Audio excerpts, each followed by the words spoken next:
Welcome to True Reddit Reads, where real-life stories are told through the voices of those who lived them.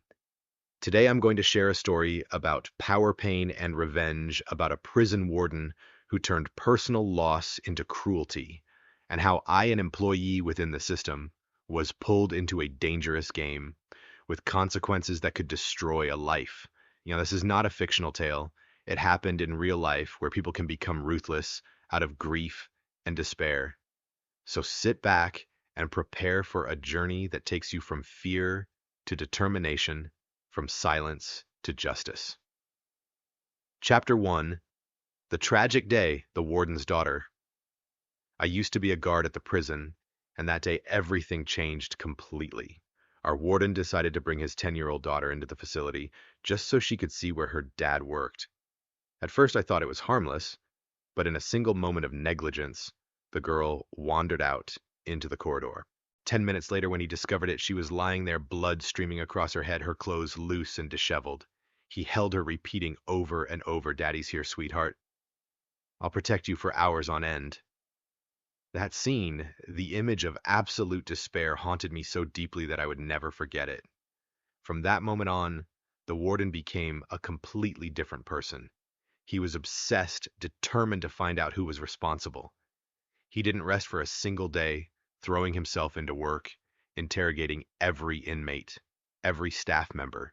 He promised reduced sentences, special favors, anything to get information.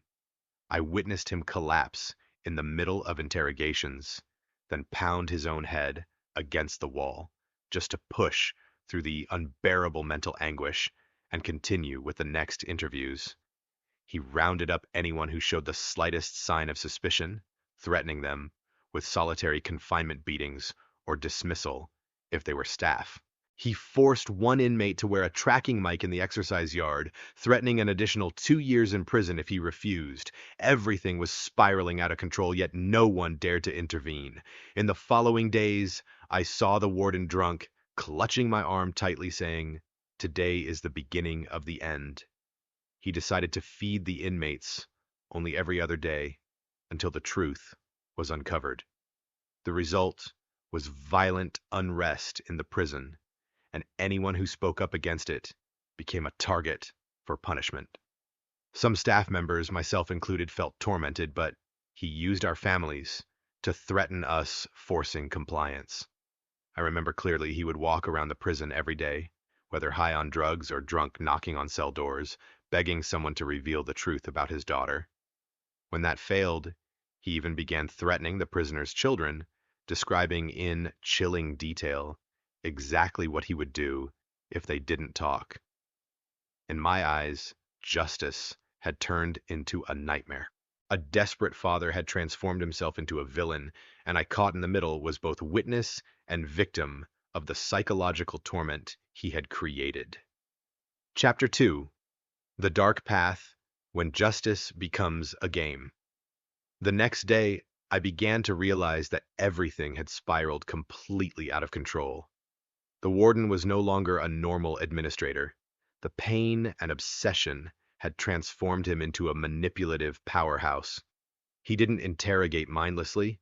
Every question, every threat was carefully calculated to instill fear, making everyone around him dread not only for themselves, but also for their families. I tried to intervene to stop some of his extreme actions, but even a single wrong gesture, a misworded comment, would turn me into a target. He began threatening my family, warning that if I didn't cooperate, those I loved would pay the price. I became increasingly isolated. Colleagues distanced themselves, and the outside community slowly turned its back. In my mind, every step, every action was being watched. I realized that to survive, I had to play by his rules, and I knew that if I continued to resist directly, I would lose far more than just my honor. But I couldn't stand by and watch Jeremiah, the prisoner being tortured, endure endless suffering in vain. During the long nights, I began to strategize. Using my knowledge and experience, I sought ways to document evidence, to create proof that could turn the situation around. I had to become cunning, calculated, sometimes even resorting to tactics I once despised, all to protect the innocent. It was then I understood that this game was no longer merely a job or a professional responsibility. It had become a fight for survival, where every move had to be measured and every decision carried risk for my life, for my family, and for my very soul. From that chaos, I learned how to observe how to set subtle traps, how to turn the warden's own fear into my tool. Every inspection, every time he monitored us, I recorded carefully. Every lapse, every unnecessary action was memorized and documented in my secret files. And in the silence, I began to play his game. Back only this time, the rules were no longer fear. They were a way to turn the tables, to protect the truth, and to save the lives that hung in the balance. Chapter 3, Within the Trap. The plan to turn the tables. Things began to grow even more dangerous when I realized that the warden's extreme behavior wasn't just aimed at the prisoners. It seeped into every hidden corner of the prison. Every step, every conversation was monitored. Anyone who dared to stay on the sidelines or show doubt, they immediately became a target. I knew I had no choice but to turn his game into a tool for myself. But this time, the rules had changed. I was no longer just an ordinary guard. I had to become cunning, skillful, and at times ruthless, solely to protect the innocent. I started by documenting every abnormal behavior, the screams echoing from the basement, the injuries on the prisoners' bodies, and even the warden's oppressive attitude toward the staff. I learned to observe without being detected, exploiting every tiny lapse. A redundant gesture, a strange look, everything became a clue. Then I began planting false traces. I created situations that forced the warden to reveal himself, ensuring his violent actions appeared before others' eyes. Every trick I used, every plan I executed was meticulously calculated to ensure that when the time came, no one could deny the truth. But this game was not just strategy. It pushed me to my mental limits. Every night, when I returned home, I couldn't sleep. The image of Jeremiah in pain, the warden losing control, and the constant threat to my family haunted me relentlessly. I learned to hide my emotions, to remain calm in front of colleagues, and even in front of the warden, as if I had witnessed nothing at all. Step by step, I drew closer to my goal to create evidence strong enough to reverse the situation, to save Jeremiah and the other prisoners from the hands of a deranged warden. Every action had to be precise, leaving no gaps, because a single mistake could make me the next victim. Inside me, the tension mounted, but alongside it grew determination. I had been forced into a battle where the rules existed only in the mind of a tyrant, and I knew that to win, I had to become that tyrant myself, but only to wield that power for justice. Chapter 4, Facing the Darkness. The plan reaches its critical phase. Day after day, I tracked the warden's every move. Every gesture, every behavior was carefully noted. I knew that saving Jeremiah required more than just evidence. It required the right timing and the method to expose him in front of everyone while keeping myself safe.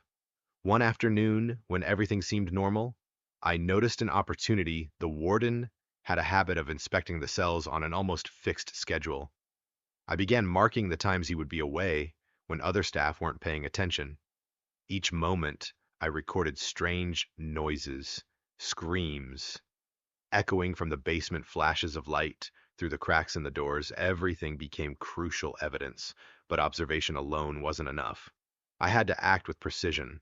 I created false situations to deceive the warden, a small noise, a shifted object, each designed to provoke a reaction I could predict. Every response became a piece of the puzzle, constructing a full picture of his violent behavior that no one dared reveal. That night, while patrolling the restricted area, I found Jeremiah in worse condition than I had imagined. He was trembling, exhausted, but still alive.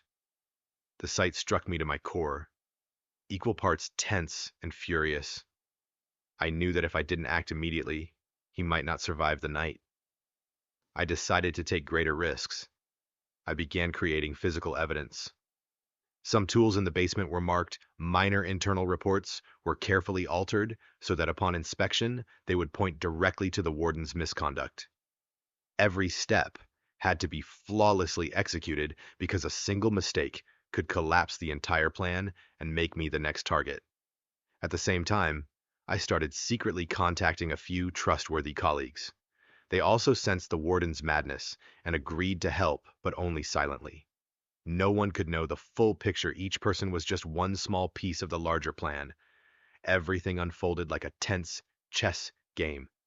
I had to remain calm in front of the warden, hiding every emotion while inside my heart pounded so hard that each breath felt like a challenge. I learned to turn fear into resolved terror, into carefully planned action. That evening, I stood outside the basement, watching the dim light through the cracks. Jeremiah was still alive, and I knew if the timing was right, the evidence I had created would make the warden pay for what he had done. A battle of minds and strategy lay directly ahead, and I was about to step into its decisive phase.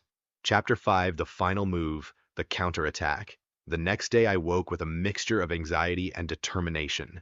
This was the day I would turn everything I had observed, recorded, and meticulously prepared into real action. I knew there was no turning back. Every step had to be precise. Every decision could either save or destroy Jeremiah. During my shift, the warden prowled like a wounded beast, eyes following every movement of the staff. But I was ready. I started with the false reports. I had pre-marked strange noises, scratches on the walls, minor internal notes that when pieced together would form irrefutable evidence. As he entered the basement to inspect Jeremiah, I remained calm, watching every reaction. Every frown, every light tap on the table I recorded mentally. The warden was used to controlling everything, but now the sophistication of my plan would make him falter. I began linking the pieces of evidence together, creating a complex presentation, notes, reports, sounds, and the warden's prior behaviors all arranged in sequence to prove that the torture was ongoing, systematic, and deliberate. I secretly sent copies to the prison oversight office and a few trusted colleagues, ensuring no link in the chain was overlooked. When Jeremiah saw me through the door crack, he tried to nod, as if to say, "You're not alone." That small gesture fueled my resolve. I stepped into the role of the courageous one, turning fear into action. The warden began his usual line of questioning, but this time I didn't answer directly. Instead, I guided the conversation so that he exposed his own misdeeds, each threat, each psychological manipulation, every instance of torture he unwittingly revealed, all while being observed and documented. The climax came when I presented the compiled evidence notes, internal reports, camera footage, and even colleague testimonies, all layered together, creating a picture of the warden's brutality that could not be denied. His eyes flickered with a mix of anger and panic. He realized that the game he had imposed on everyone, and especially on me, was now turning against him. In that tense moment, I remained calm and cold. There was no yelling, no threats. With patience and strategy alone, I had transformed silence, fear, and even the warden's violent efforts into evidence against him. Finally, the warden understood he no longer controlled the situation. His breathing became rapid, his eyes wild with panic, and every act of violence he had used to manipulate others now stood as proof of his crimes. I looked at Jeremiah. He was trembling, but he was alive. And in that moment, I knew every risk, every danger, every intricate plan, it had all been worth it. The mental game, the power struggle had shifted in my favor. I had gained the upper hand, though the battle was not yet completely over. Chapter 6. The Climax. A confrontation with no escape. That day, the air in the prison was so heavy that every step felt like it was shattering glass beneath my feet. I knew the warden wouldn't let this go, and he had realized I was no longer afraid. Everything had been meticulously prepared, the evidence, the secret allies, and the strategy to control the situation while keeping Jeremiah safe. When he descended into the basement, eyes burning yet filled with suspicion, I felt the mental strength I had built within myself. He looked at me, a gaze both threatening and probing, as if daring me to make a mistake. I took a deep breath, staying calm, every movement deliberate. You think you can play me? He growled, his voice laced with anger and desperation. Not play, sir. And, I replied, my tone calm but firm. Everything has been documented. He snorted, then stepped toward Jeremiah, but I quickly placed myself between them. My voice was cold and precise as I recounted every act he had committed, the threats, the torture, even the times he forced me and other colleagues to participate in his twisted mental games. With each word he recoiled, realizing that every trick, every plan he thought was secret, had now been compiled into undeniable evidence. His eyes flashed with chaos, anger, panic, and finally, despair. I slowly opened the files presenting each piece of evidence, reports from colleagues, internal notes, camera footage, and the carefully arranged documentation I had prepared. Each piece was a puzzle, making the picture of his crimes clear and indisputable. Jeremiah trembled, but he was safe. I looked at him, my gaze reassuring him that no one would ever have the power to harm him again. Meanwhile, the warden realized he no longer controlled the situation. Every act of violence, every scheme he had used to manipulate, now stood as proof against him. The confrontation lasted only minutes, but it felt like hours. The basement was thick with tension, yet I remained composed, refusing to let any emotion take over. Finally, the warden stood frozen, recognizing that his power game had collapsed. I didn't need to shout. I didn't need to threaten. With patience, evidence, and strategy, I had turned his fear into justice. In that moment, I understood that true power doesn't come from violence or intimidation. It comes from the ability to control the situation and protect the vulnerable. Jeremiah exhaled, looking at me with eyes full of fear and gratitude. I took a deep breath, feeling the tension finally leave my body. But I knew this battle was only over on a personal level. The next step would be ensuring these actions could never happen again, and that the warden would face the consequences of his crimes. Chapter 7. Turning the Tables, Evidence and Justice.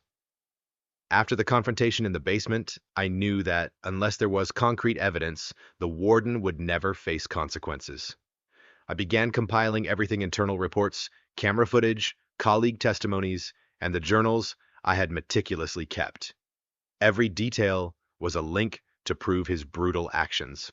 I reached out to trusted allies who had remained silent under the warden's pressure and explained the plan. We would take all the evidence directly to the oversight committee, ensuring there was no way for him to deny anything. Everyone understood the risk was high, but if we didn't act, the victims would be left to suffer in silence. On the first day of presenting the evidence, the warden appeared calm. But as I laid out each incident, the threats, the torture, the abuse inflicted on Jeremiah and the other prisoners, panic began to flicker in his eyes. The intricate measures he had thought were safe were now the very proof that would convict him. The oversight committee listened intently to every detail. They took notes, cross-checked with reports, and for the first time saw the full picture of the terror the warden had inflicted. I could see the seriousness in their eyes. This was no longer a collection of scattered complaints, but a complete, undeniable case file. During the presentation, I emphasized that Jeremiah's suffering wasn't just a management error, it was a criminal act. I described how the warden had manipulated the entire system, forcing staff to obey orders, intimidating prisoners and their families, and exploiting personal tragedies as tools to consolidate power. When the committee requested supporting evidence, I provided surveillance footage, audio journals, and colleague reports. They scrutinized every piece, and when they saw images of Jeremiah bound and tortured, the room's atmosphere grew tense. Some members showed visible outrage, while others were clearly horrified. The most important part was staying calm. I presented everything with logic and professionalism, keeping personal emotion out of it.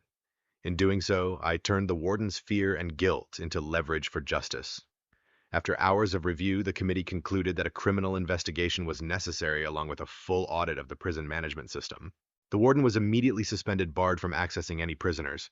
I felt a measure of relief seeing him stripped of power that he had so long abused, but I knew the battle wasn't over. Even with the warden temporarily neutralized, The victims still carried deep psychological scars, and the system needed reform to prevent this from happening again. I resolved to continue monitoring the case, working with legal experts, and protecting the witnesses brave enough to come forward. We weren't just seeking justice for Jeremiah, we were setting a precedent that the system must be held accountable for brutality, no matter how much power the perpetrator wields. Chapter 8, Climax: Justice and Consequences. When the formal investigation began, the pressure came at me from every direction. Family, colleagues, even the prison community itself watched my every move. Some colleagues hesitated, afraid of the repercussions if they sided with me. My family couldn't avoid the upheaval. Either my wife worried, fearing I might lose my job, and even my safety. But I knew that doing nothing would mean letting this crime continue. The first hearing took place before the Prison Oversight Committee. I presented all the evidence, camera footage, audio journals, and colleague reports.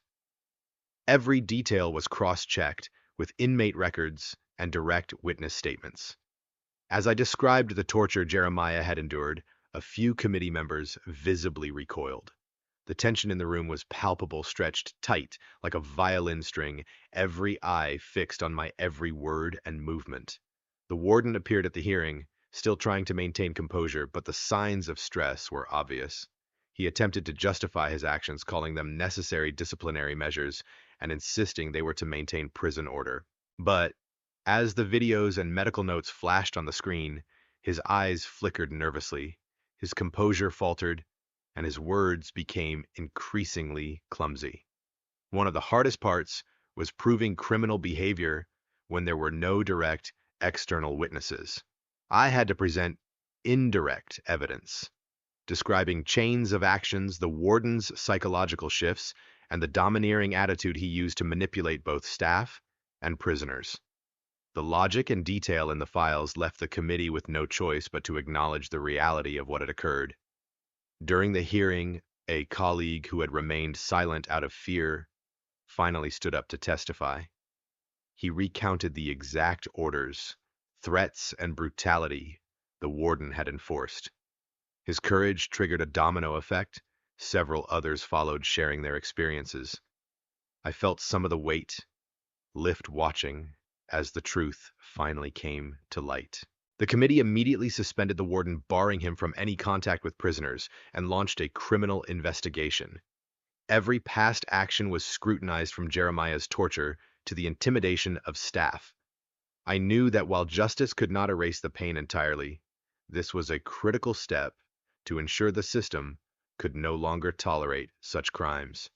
Outside the hearing, the prison community split into factions, those who supported me and those who still sympathized with the warden, claiming he was just overwhelmed with grief. I realized that standing up for justice always comes with pressure from every side, family, colleagues, and public opinion alike. But I had no regrets. In the end, the warden was committed to a psychiatric facility for mandatory treatment and permanently banned from any prison management role.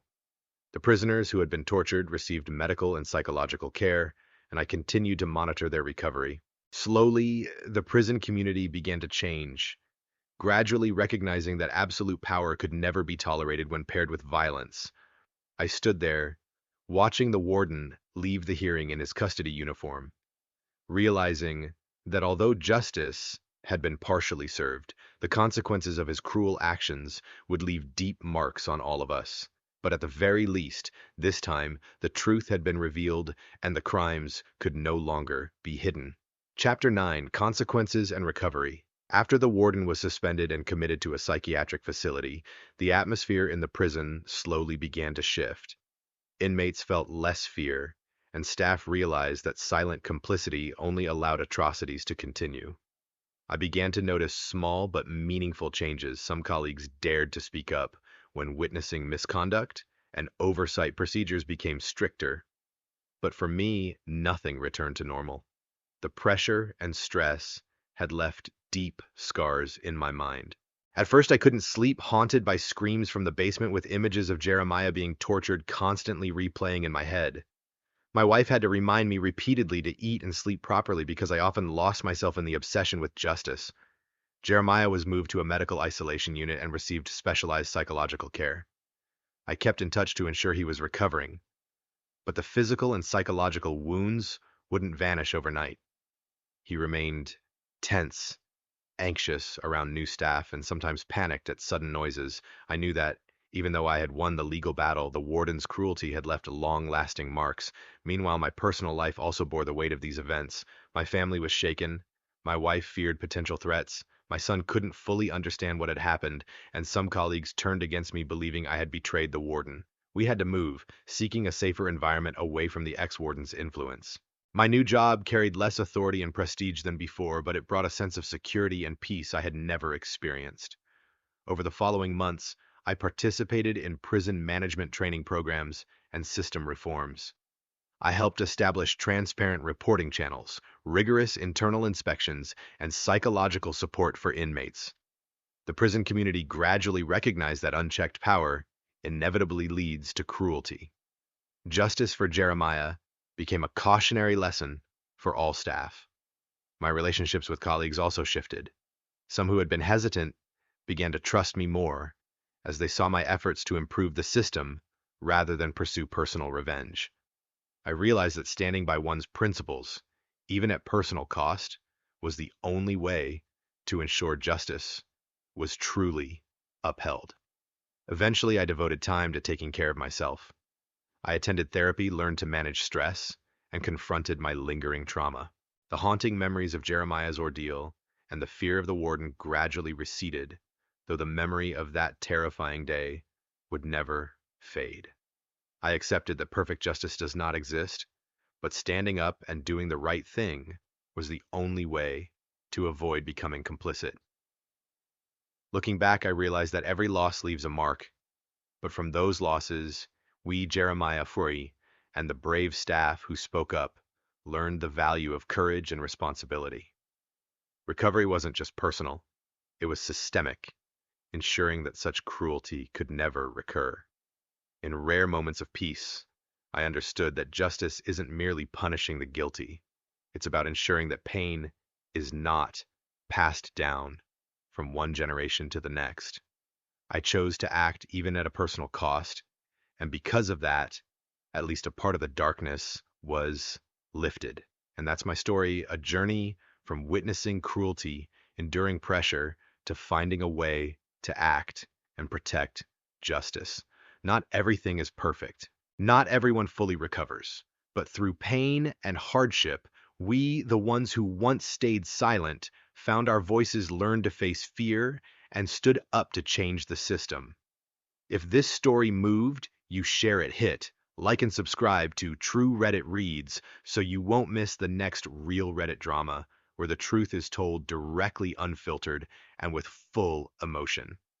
And remember, sometimes it only takes one person daring to speak up for the world around them, to start listening.